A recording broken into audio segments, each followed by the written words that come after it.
pretty good job or just got lucky and ended up getting a lot of getting his unit kills or whatever just through his heroes and the footmen. Take a look at now. Look at army counts. This is a good indicator of how well this is working. He's got 2 heroes out. It's 29 food to 48 food. So obviously you know who's coming out on top here with the army. Kind of spoiled for you already. This expansion is going to end up going down with all the siege here. He was able to make this push happen. This is just a new way, a different way of kind of dealing with this. Most players will ignore this fast expansion until it comes to fruition, and then tech themselves, and they'll play the creeping game and try to play defensively until they can get a tier 3 army, and eventually just kind of walk over the expansion. But this is a different way of dealing with it. And if you can make it happen, you can stop that human from ever getting to tier 3. You can stop him from getting his powerful units. Of course, you're probably a little bit delayed too, but Night Elf is a little bit, I don't know, Night Elf and Human are probably, if not, I don't know, I guess Night Elf's got a little bit more of an advantage early game than Human does, as far as units and heroes are concerned. Alright, we're done with this one. You guys can speed through and watch the rest of it if you want. I forget what happens at the end. I don't really care there, but thank you very much for that replay, NzaR from clan InfC. Hopefully I'm saying that right, and I'm not getting anything reversed, but appreciate you sending in these replays and all that stuff. It works out really nice. I won't talk too much about it. I want to get the second one going. This next replay was sent to me by a player named NonSuch. This is a 2v2 replay, and it was interesting to me because initially when he said he was sending this in to me, the kind of plug for it was that it was a late counter to a tower rush. And in 2v2s, I find, I don't play them as much anymore, but when I did play them, this got very annoying because I used to play with just casual friends, and we would play against teams who would execute this exactly the way these players are doing it.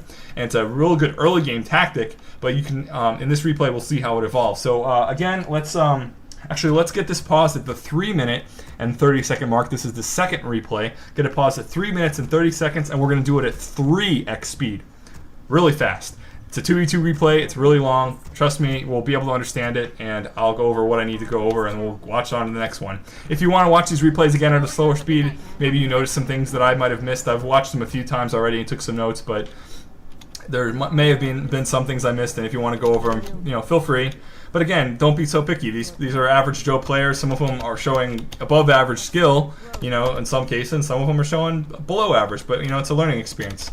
All right, I'm going to get mine synced up to the 3-minute mark, and then I'll talk for maybe another minute to get you guys synced up. 3 minutes, 3x speed, that's what we're shooting for. And this is the second replay. It's the 2v2 on Avalanche is the map. All right, I'm almost there. All right, I'm there right now. That's at 3x speed. All right, we'll talk for another minute. Sidetrack, I guess, to talk a little bit about what's going to be happening in the future for my next project. We're still working on Give Me 5, and I got Friginators and Smearbeck that are helping me out a lot with that. And the last one, the one that's probably going to come either right after this or right before this commentary, should be coming pretty close to it when it happens. It hasn't been created yet, but when it gets released, it was delayed, basically a lot longer than I wanted it to be. But it's kind of going to be hit or miss with this thing for a while. I kind of want to get a standard and kind of stick with it, maybe once every 2 weeks or once every 3 weeks, just whatever's easier for me to be able to handle, whatever easier for Friginators and Smearbeck, because pretty much I'm relying on those guys to do a lot of the hard work for them, and I don't put any pressure on them at all. When they can get the work to me, that's great. Then I'll try to do the production work on it, and we'll work together to make sure it's a good product for you guys at the end. Hopefully you like that. If you do have any comments for me about that, feel free to send me a PM.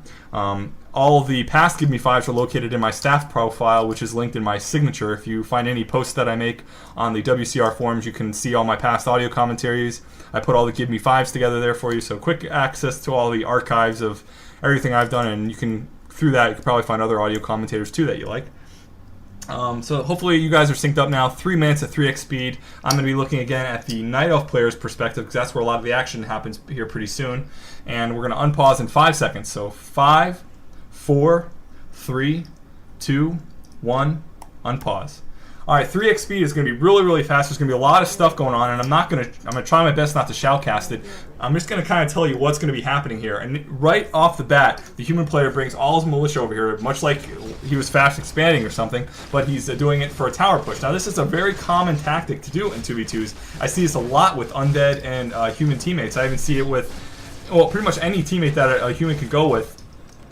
can do this pretty effectively. The reason it's really good with undead is with the Dreadlord especially, you can have the aura that has lifesteal, so you can kind of have your lower hit points units, as long as they're attacking units or heroes, they're kind of gaining some of that life back, and that kind of makes their staying power work that much better. But again, the biggest thing I want you to realize here is, even though this push is going to be successful here, it's going to take a while for it to actually come to fruition, and all the experience that would have been gained killing those units out in the field or killing those units in bigger fights, you know, without towers, it's all going to be lost. So these fiends that are lost, all the Night Elf Huntresses that are being focused on now, they all get killed by towers, and that human Archmage is either dead or doesn't get any experience from them, global or otherwise, because the towers are getting the kills, and the experience isn't shared with the undead player either. So, whoops, I might have just gotten a little bit desync there, but that's okay. I accidentally hit one of the tabs up at the top. But so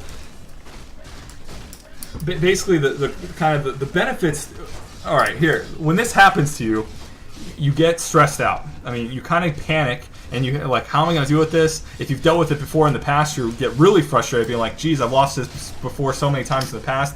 Great, it's this again. You know, you kind of have to deal with that kind of pressure in your head when you're going through the strategy. So these two guys actually, you know, or guys and girls, I don't know who it was. I didn't really ask them, but they keep a really cool head about their situation. Even though this looks really, really bad, they're actually kind of got a plan here. And if you watch what's happening here, the team that's getting towered here is getting high-level heroes. And the reason being for that is they're getting all these unit kills. All the ghouls that are dying, all the footmen that are dying, all the peasants that are dying, they're all going to this Priestess of the Moon, and they're going to this Death Knight. And a high-level Death Knight is going to be something to fear for those human units on the other side. And the Priestess of the Moon, if that gets to level 6, which I'll spoil it for you now, we do get to see level 6 later on. I'll speed it up, and that's what we'll talk about at the end. And it ends up being a big thing for you. So yeah, this is a way to deal with this. You know, realize that although it's a powerful base pushing strategy, if you can kill enough units with your heroes and keep your heroes alive, that's the biggest thing you can do in this, is keep those heroes alive, keep Scrolls to Town Portal on them, play defensively. You know, don't be afraid to go in there for that last hit, but make sure it's not a big risk. You know, you don't want to lose your hero to, even losing your heroes to the towers at this point, which is going to happen to the Night Elf player eventually, coming up here, is going to be really, really bad. Now, one thing I did notice that I'm trying to figure out what happened before is when the Priestess of the Moon dies, he doesn't have his Ancient up. He doesn't have his altar up, and he's still able to buy or tavern res it somewhere along. So when that happens, we're going to have to kind of eyeball that. I watched the replay twice before, and I keep forgetting to kind of look at it. Okay, Priestess of the Moon dies here. Where's the Ancient of the altar? I don't see where the hell he put his altar at so he can tavern res. God, what the heck?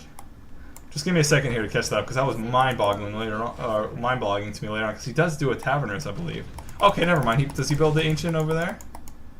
No, he's got Ancient's Protector there, not his altar. Where the hell's his altar at? Come on, Shark, find his damn altar. Alright, well, 30 gold. Oh man, I don't get what the hell he was able to res that. I thought you needed to have an altar up if you could to tavern res. Oh well, call me a big noob. That's probably unless I'm missing something there. Shoot. Anyway, I feel like a big noob there, but that's okay. So now that it's now 15 minutes into the game. This is normally when 1v1 games are going to be coming up to a close, or coming. You know, you see a clear winner normally at this point. And at this point, it looks like the human player's tower rush early game was successful, because now the Night Elf player's been pushed back. All he has left is his hero, albeit a high-level hero. And he went Aura to help with those fiends for the damage output, which is a good move to help counter. And the undead player on both sides actually have been forced to kind of be the game-winning player here. And what the human player is, or what the Night Elf player is now telling his undead teammate at the moment, is saying that, hey, you've got 3,000 gold, you should have been pumping all this time. And I agree very much that the undead player, although was concentrating a lot of stuff at this time, was saving up that gold for way too long, and could have teched and could have teched a lot sooner, could have gotten more units out, and could have made this game end a little bit sooner possibly. But I'm sure he was just playing more defensively, trying to be extra careful, not trying to waste all his not trying to lose the game because of bad economy management here. So Death Knight just dies there to a now the Priestess of the Moon is level 5. Again, we're going to see us kind of go up pretty quick here. I'm going to speed it up to about the 21 minute mark maybe. We'll do it at 21, 25, let's say, because I'm a little bit past it right now.